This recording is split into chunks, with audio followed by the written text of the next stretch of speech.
Assalamualaikum warahmatullahi wabarakatuh. Halo sobat semua. Kami dari kelompok 3 yang beranggotakan Bambang Triwibowo, Filda Juniarti, Vina Amalia, Harfiani Putri Talia, Hildan Abdillah Raihan, Rindiani Saputri, dan Rodiah Nisa Rusida. Baiklah, pada kesempatan kali ini kelompok kami akan menjelaskan materi tentang pembakaran bahan bakar. Pembakaran terbagi menjadi dua, yang pertama pembakaran sempurna dan pembakaran tidak sempurna.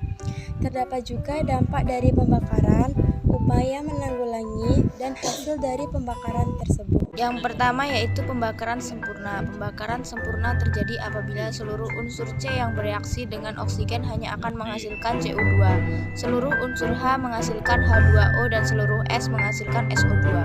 Contoh pembakaran sempurna. 1. Pembakaran metana. Pembakaran metana. Pada reaksi pembakaran metana bereaksi dengan cukup oksigen dan terjadilah pembakaran sempurna.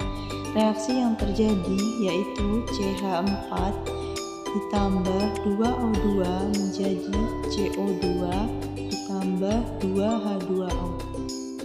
Contoh yang kedua yaitu pembakaran bensin.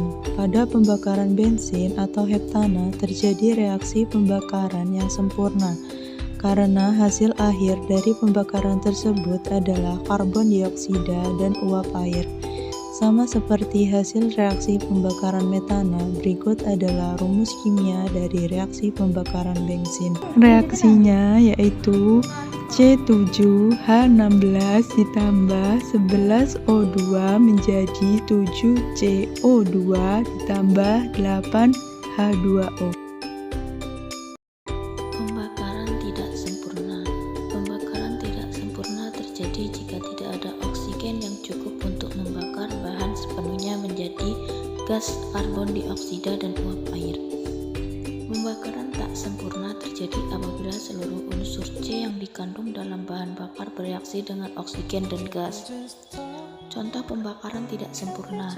Yang pertama yaitu pembakaran sampah.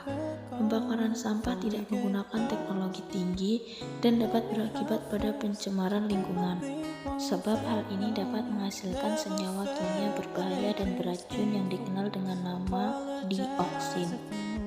Yang kedua yaitu kebakaran hutan. Kebakaran hutan yang menghasilkan gas karbon monoksida yang lebih disebabkan oleh karena manusia. Karbon monoksida memiliki sifat yang khas yaitu kemampuannya untuk berikatan dengan hemoglobin 200 kali lebih besar daripada oksigen sehingga aliran oksigen terganggu.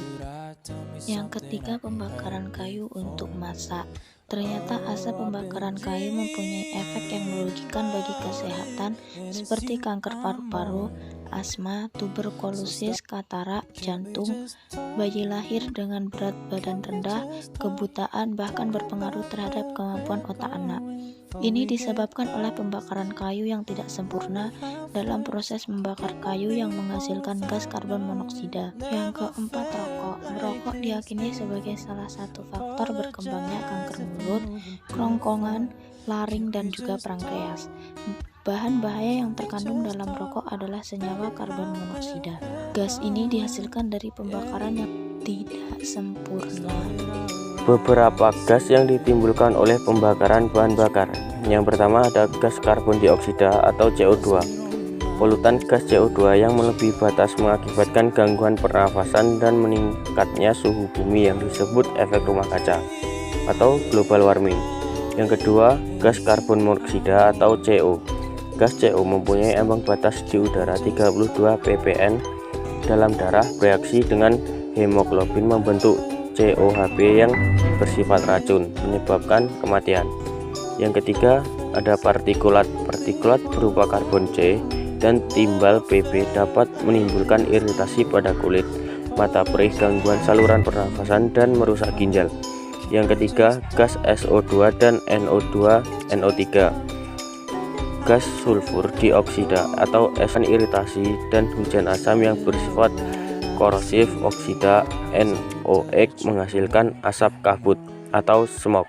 Berikut ini dampak dari pembakaran bahan bakar. Yang pertama, penipisan lapisan ozon. Hal ini ditandai dengan ditemukannya lubang ozon senyawa kimia yang menyebabkan penipisan ozon adalah CFC. Yang kedua, pemanasan global atau global warming adalah adanya proses peningkatan suhu rata-rata atmosfer, laut, dan daratan bumi. Yang ketiga, jumlah gas CO yang terlalu berlebihan yang menyebar di udara. Hal ini disebabkan oleh pembakaran yang terlalu berlebihan. Yang keempat, pencemaran udara. Kehadiran satu atau lebih substansi fisik, kimia, atau biologi di atmosfer dalam jumlah yang dapat membahayakan kesehatan manusia, hewan, dan tumbuhan. Yang kelima, pencemaran tanah. Adanya bahan kimia seperti polutan atau kontaminan yang berada di dalam tanah serta bisa menjadi racun. Yang keenam, pencemaran air adalah peristiwa masuknya zat atau komponen lain ke dalam perairan. Yang ketujuh, mengurangi pasokan air bersih.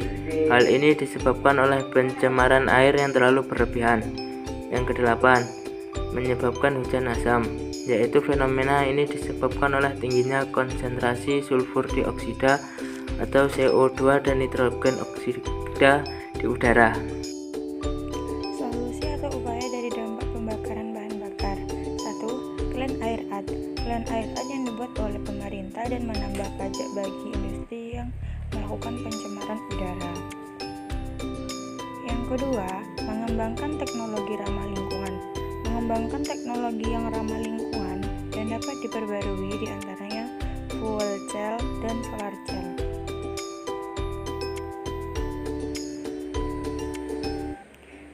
Yang ketiga, menghemat energi yang digunakan.